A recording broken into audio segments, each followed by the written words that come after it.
అసలు financial abuse చేసే వ్యక్తి మనసులో ఏముంటుందంటారు? ఫైనాన్షియల్ అబ్యూస్ అంటే ఎవరైనా డబ్బు ఇక్కడ తీసుకెళ్లడం కాదు. నీ జీవితం మీద వాళ్ళు కంట్రోల్ తీసుకోవడం అన్నమాట. ఈ హింస చేసే వ్యక్తి మనసులో అసలు ఏముంటుందో తెలుసా?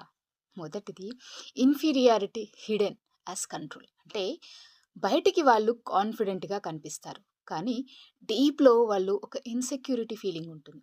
అంటే ఈమె దగ్గర డబ్బుంటే నన్ను వీడి వెళ్ళిపోతుందేమో అన్నటువంటి భయం వాళ్ళకి ఉంటుంది.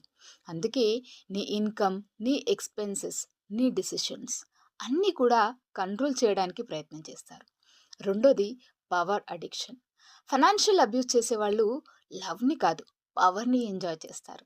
నీ దగ్గర ఉండే డిపెండెన్సీ ఉంది చూసారా? అదే నీ హెల్ప్‌లెస్‌నెస్. వాళ్ళ ఈగోకి ఒక ఫుడ్ అన్నమాట. They don't want a partner. They want a dependent.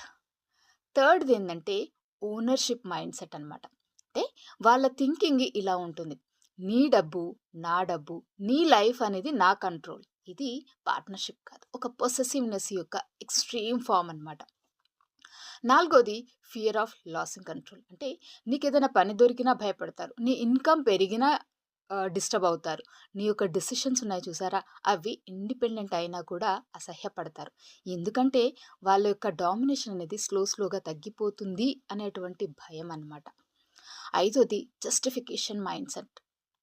ఇక్కడేంటంటే వాళ్ళు తమ రాంగ్‌ని రాంగ్ లాగా చూడరు. అంటే అంత జస్టిఫై చేసేస్తారన్నట్టు. అంటే నేను నిన్ను ప్రొటెక్ట్ చేస్తున్నా. అంటే డబ్బు నీ చేతిలో ఉంటే సేఫ్ కాదు.